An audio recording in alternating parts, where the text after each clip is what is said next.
अस्सलाम वालेकुम, कैसे हैं आप सब। तो आज हम स्टार्ट करने जा रहे हैं एक्सरसाइज 4C का क्वेश्चन नंबर 2।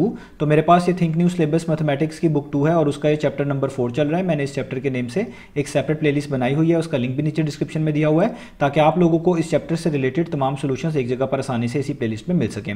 इसके अलावा आपको डिस्क्रिप्शन में मेरे सोशल अकाउंट्स के लिंक यानी मेरी फेसबुक प्रोफाइल, मेरी इंस्टाग्राम प्रोफाइल और मेरा ईमेल आईडी भी मिल जाएगा। आप इन्हीं अकाउंट्स के थ्रू अपने क्वेश्चंस को, सजेशंस को मुझ तक भी पहुंचा सकते हैं। तो आइए स्टार्ट करते हैं क्वेश्चन नंबर 2 को। तो इसकी स्टेटमेंट मैं रीड करने जा रहा हूँ। यहाँ पे लिखा हुआ है factorize each of the following expressions fully. तो आपको कहा जा रहा है कि क्वेश्चन नंबर 2 के डिफरेंट पार्ट्स में जो डिफरेंट एक्सप्रेशंस दी गई हैं, आपने इन तमाम की तमाम एक्सप्रेशंस को फैक्टराइज करके दिखाना है। अब मैं आपको क्वेश्चन नंबर 1 में भी समझा चुका हूं कि फैक्टराइज करने का मीनिंग ये होता है किसी भी एक्सप्रेशन को प्रोडक्ट ऑफ 2 और मोर देन 2 एक्सप्रेशंस की फॉर्म में लिखकर दिखाना। यानी अगर आप किसी भी एक्सप्रेशन को 2 या 2 से ज्यादा चीजों की प्रोडक्ट की फॉर्म में रिप्रेजेंट कर पाएंगे, तभी आप कह पाएंगे कि आपने उनको फैक्टराइज किया है। तो आइए स्टार्ट लेते हैं हम सबसे पहले ए वाले पार्ट से। तो ए वाले पार्ट में देखिए हमारे पास जो एक्सप्रेशन गिवन है उसमें 2 टर्म्स हैं।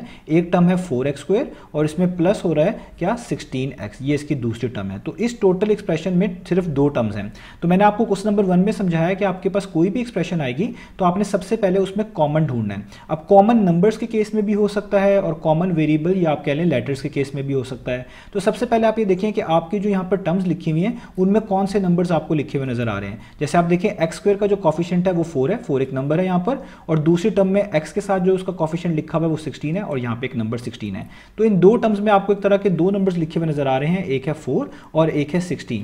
तो नंबर्स के केस में हम कॉमन इस तरीके से निकालते हैं कि आपकी टर्म्स में जो नंबर आ रहे होते हैं आपने ढूंढना होता है कि कौन सा ऐसा नंबर है जो कि सबसे बड़ा हो और आपके इन गिवन नंबर्स को कंप्लीटली डिवाइड करता हो। तो आप जानते हैं 4 और 16 को कंप्लीटली डिवाइड कर देने वाला नंबर जो होता है वो 4 होता है। 4 से बड़ा कोई नंबर नहीं है जो 4 और 16 को कंप्लीटली डिवाइड कर दे। 4 के टेबल में 4 भी आता है, 4 के टेबल में 16 भी आता है। तो ऐसा नंबर अगर आपको मिल जाएगा जो कि आपके गिवन नंबर्स को, जो कि आपके टर्म्स में आ रहे होंगे, उनको कंप्लीटली डिवाइड करता होगा और सबसे बड़ा होगा, उसी को आप कॉमन के तौर पे लिखेंगे। तो यहां पर 4 और 16 में जो कॉमन आएगा वो क्या आएगा, वो आएगा 4 कॉमन। तो इसको कहते हैं नंबर्स की फॉर्म में कॉमन आना। अब आपने वेरिएबल्स या आप कह लें लेटर्स की तरफ जाना है। अब देखिए पहली टर्म में लिखा हुआ है x² और दूसरी टर्म में लिखा हुआ है x। तो इन दोनों टर्म्स में आपके पास वेरिएबल आ रहे हैं और दोनों में वेरिएबल x ही हैं, लेकिन उनके ऊपर पार्ट्स डिफरेंट है।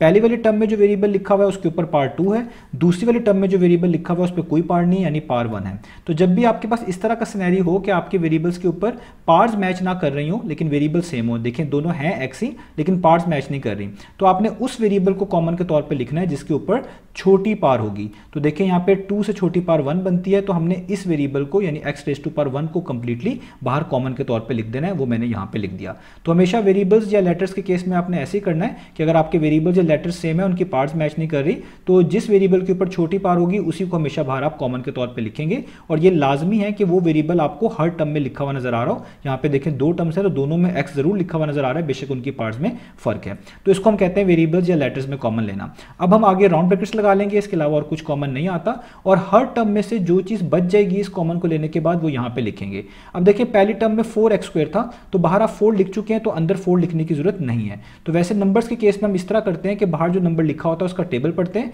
और देखते हैं कि आपका गिवन नंबर कितने टाइम्स आता है। जैसे यहाँ पे पहली टर्म में 4 लिखा हुआ था और बाहर भी आपने 4 कॉमन लिया हुआ है, तो 4 कॉमन लिया हुआ है तो 4 का टेबल पढ़ें तो 4 1 टाइम्स 4 होता है, तो आप यहाँ पे 1 भी लिख सकते हैं, वो भी ठीक है। और इस तरह भी कर सकते हैं कि 4 बाहर पहले ही आ चुका है, जो चीज़ पहले ही बाहर एग्जैक्टली सेम टू सेम मौजूद हो उसको अंदर नहीं लिखा करते।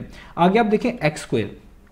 x² का मतलब है 2 दफा x multiply by x he x² होता है। तो अगर एक x बाहर लिखा जा चुका है तो कितने x बचेंगे, सिर्फ एक x बचेगा, तो आप यहां पे जस्ट लिख देंगे 1x, यानी 4x² में से 4x कॉमन लेने के बाद जस्ट x ही बचता है, तो ये आपने लिख दिया। आगे प्लस का साइन वैसे ही, अब यहां पे एक नंबर है 16, तो नंबर्स को हम इस तरह देखा करेंगे कि जो चीज बाहर कॉमन ली हुई है नंबर में आप उसी का टेबल पढ़ेंगे और देखेंगे कि आपका ये गिवन नंबर जो हमारे पास यहाँ पे 16 है कितने टाइम्स आता है। तो बाहर 4 कॉमन है, 4 के टेबल में अगर आप देखें 16 4 टाइम्स आता है, तो आप यहाँ पे लिख देंगे 4। आगे देखिए वेरिएबल x है, ये same to same x with same power बाहर मौजूद है। जो वेरिएबल या चीज बाहर सेम टू सेम मौजूद होगी उसको अंदर दोबारा नहीं लिखना, तो ये x बाहर मौजूद है हम नहीं लिखेंगे और ब्रैकेट क्लोज कर देंगे। तो देखिए हमने अपनी गिवन एक्सप्रेशन को 2 एक्सप्रेशंस की प्रोडक्ट की फॉर्म में लिख दिया, 4x मल्टीप्लाई बाय x+4, इसी को फैक्टराइज करना कहते हैं। यहां पर जब आप ब्रैकेट्स रिमूव करेंगे 4x को अंदर मल्टीप्लाई करेंगे तो वापस आपको ऊपर वाला क्वेश्चन मिल जाएगा। इससे ये क्लियर हो जाएगा कि आपने जो क्वेश्चन किया बिल्कुल ठीक किया। तो ये हमारा ए पार्ट हो गया। अब हम चलते हैं बी पार्ट की तरफ। तो बी पार्ट में हमारे पास लिखा हुआ है 18y² -6y। तो इस वाली एक्सप्रेशन में भी आपके पास दो टर्म्स हैं। तो पहले हम इनके नंबर्स का अंदाज़ा लगाते हैं। तो पहली टर्म में 18 लिखा हुआ है, दूसरी टर्म में आप देखें जो -6y है इसमें 6 लिखा हुआ है। तो आप देखें कोई ऐसा नंबर है जो 18 और 6 को दोनों को कंप्लीटली डिवाइड करता है और सबसे बड़ा हो, तो बिल्कुल है, वो है 6। 6 1 टाइम 6 होता है, 6 3 टाइम्स 18 होता है। तो 6 से बड़ा कोई और नंबर आपको नहीं मिलेगा। इसका मतलब 6 आपके पास क्या आ जाएगा, कॉमन। और y² लिखा हुआ है पहली टर्म में, दूसरी टर्म में y लिखा हुआ है। तो अभी आपको बताया कि अगर आपके पास हर टर्म में वेरिएबल सेम आ रहे हो, बस उनकी पार्ट्स मैच बेशक ना कर रही हो, जैसे पहले वाली टर्म में यहाँ पे y² है और दूसरी वाली टर्म में सिंपल y है, तो आपने उस वेरिएबल को बाहर कॉमन के तौर पे लिखना है जिसपे छोटी पार है। यानी y⁻1 छोटी वाली, ये वो वाली टर्म बनती है जिसपे छोटी पार बनती है, क्योंकि यहाँ पे y² है तो स्क्वायर से छोटा 1 होता है, तो y⁻1 को आपने बाहर कॉमन के तौर पे लिखना है। इसके अलावा इन दो टर्म्स में और कुछ कॉमन नहीं है, हम ब्रैकेट्स इस तरह लगा देंगे। अब वही वाला जो ऊपर स्टेप किए हैं वही करने हैं। यहाँ पे 18 नंबर लिखा हुआ है, 18 के लिए आप देखें बाहर 6 कॉमन था, अब बाहर जो कॉमन लिया हुआ इसका टेबल पढ़ेंगे कि 6 के टेबल में 18 कहाँ पे आता है, 6 3 टाइम्स, तो यहाँ पे लिख देंगे 3। अब y² का मतलब है 2 दफ़ा y, तो एक y बाहर आ चुका है तो एक y बच गया होगा, वो आपने इनसाइड लिख देना है। आगे माइनस का साइन, यहाँ पे देखें ये सेम टू सेम 6 है, बाहर भी सेम टू सेम 6 है, इसको लिखने की जरूरत नहीं है क्योंकि 6 1 टाइम 6 होता है। आप यहाँ पे 1 भी लिख देंगे तो कोई प्रॉब्लम नहीं है। बाकी जो चीज़ सेम टू सेम बाहर हो उसको अंदर हम नहीं लिखा करते। देखें y भी बाहर है तो इसको भी नहीं लिखेंगे। तो ये पूरी की पूरी टर्म बाहर कॉमन के तौर पे मौजूद है, तो उसकी जगह पे क्या लिखेंगे, जब आपके पास पूरी की पूरी इस तरह टर्म बाहर मौजूद हो तो उसकी जगह पे आप लिखेंगे 1। तो यहाँ पे मैं लिख दूंगा 1 और ब्रैकेट क्लोज। तो ये देखिए हमने बी पार्ट को फैक्टराइज कर दिया, हमने अपनी एक्सप्रेशन को दो एक्सप्रेशंस की प्रोडक्ट की फॉर्म में लिख दिया। इसी को हम फैक्टराइज करना कहते हैं। अब हम करते हैं इसका सी पार्ट, वो भी हम इसके बिल्कुल पैरेलल ही कर लेते हैं। तो सी पार्ट में आप देखिए हमारे पास अगेन दो टर्म्स लिखी हुई हैं, 39xy माइनस 15x² और हमारे पास क्या है यहाँ पर z। अब देखें आपने अगेन पहली दो टर्म्स में देखें कि क्या कोई नंबर्स मौजूद हैं, तो बिल्कुल हैं। यहाँ पे 39 है, यहाँ पे 15 है। तो ऐसे दो नंबर्स, ऐसा आपके पास दो नंबर्स हैं 39 और 15, तो आपने एक ऐसा नंबर ढूंढना है जो 15 को भी कंप्लीटली डिवाइड करे और 39 को भी कंप्लीटली डिवाइड करे और वो सबसे बड़ा हो, उससे बड़ा कोई और ना मिले। तो वो आपको पता है वो 3 होता है। 3 5 टाइम्स 15 होता है और 3 को 13 टाइम्स आप करेंगे तो आपके पास 39 होगा। तो इसका मतलब 15 और 39 में नंबर्स के लिहाज से हमें कॉमन मिल गया 3। अब वेरिएबल्स या लेटर्स की बात कर लेते हैं। तो देखें पहली वाली टर्म में x आ रहा है, दूसरी वाली टर्म में भी x है लेकिन उसके ऊपर पावर 2 है। तो आपको भी मैंने यहाँ पर साइड पर समझाया कि जब भी वेरिएबल्स आपके पास कॉमन आ रहे हो, यानी हर टर्म में आपके पास सेम वेरिएबल हो और उनकी पार्ट डिफरेंट हो, तो आपने उस वेरिएबल को बाहर कॉमन के तौर पर लिखना होता है जिसपे छोटी पार हो। तो यहाँ पे x के ऊपर पार 2 है, इधर x के ऊपर कोई पार नहीं यानी पार 1 है, तो आप x⁻1 वाले को बाहर कॉमन लिखेंगे वेरिएबल या लेटर्स के केस में। अब देखें पहली टर्म में एक y भी आ रहा है लेकिन वो दूसरे टर्म में नहीं आ रहा, दूसरे टर्म में एक z आ रहा है वो लेकिन पहली टर्म में नहीं आ रहा। तो अगर आपके पास वेरिएबल या लेटर सारी टर्म में नहीं आ रहे तो फिर आप उसको कॉमन नहीं लेंगे। तो हमने यहाँ पर x के अलावा और कुछ कॉमन नहीं लेना, तो हम ब्रैकेट क्लोज करेंगे। 39 के लिए नंबर है, आपने बाहर जो नंबर कॉमन लिया होगा उसका टेबल पढ़ेंगे। 3 बाहर आपने कॉमन लिया हुआ है, 3 के टेबल में 39 कहाँ पे आता है, 3 13 टाइम्स, तो आप यहाँ पे इसकी जगह पे लिखेंगे 39।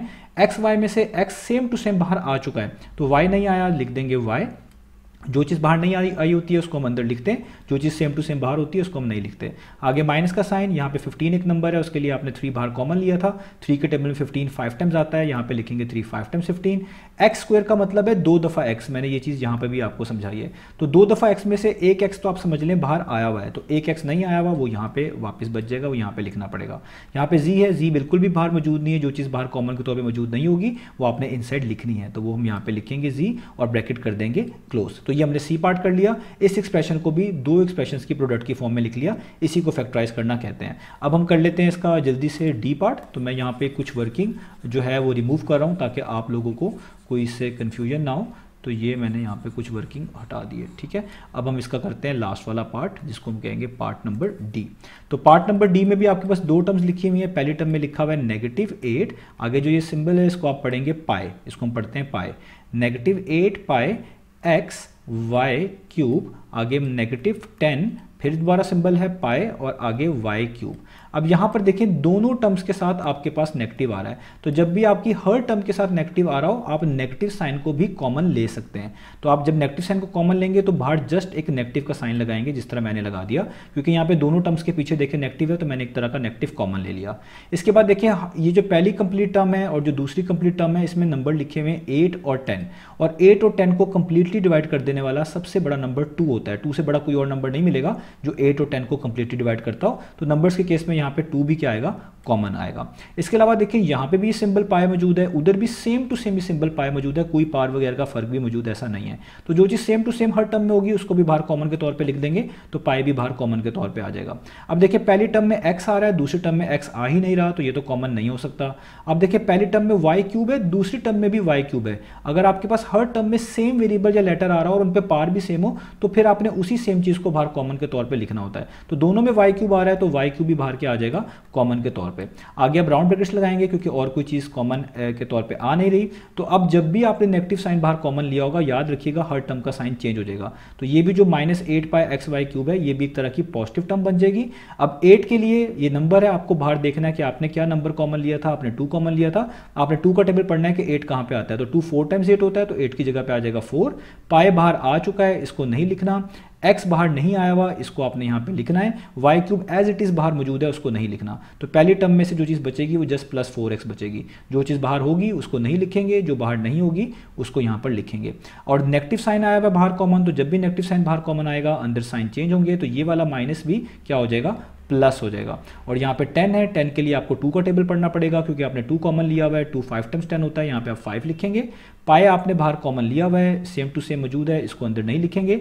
y क्यूब भी आपने बाहर कॉमन लिया हुआ है, सेम टू सेम बाहर मौजूद है, इसको भी नहीं लिखेंगे और ब्रैकेट क्लोज कर देंगे। तो हमने अपनी इस गिवन एक्सप्रेशन को भी देखें 2 एक्सप्रेशंस की प्रोडक्ट की फॉर्म में लिख दिया। इसी को फैक्टराइज करना कहते हैं। तो आप जब इस बाहर वाली कंप्लीट चीज़ को इनसाइड मल्टीप्लाई करवाएंगे ब्रैकेट्स ओपन करके, तो आपको वापस आपका क्वेश्चन लाजमी मिलना चाहिए। इसका मतलब है आपने चीज़ों को ठीक तरीके से किया हुआ है। तो होप सो आपको तमाम चीज़ें समझ आ गई होंगी। तो इंशाल्लाह अब हम नेक्स्ट वीडियो से मिलेंगे बाकी सॉल्यूशंस के साथ।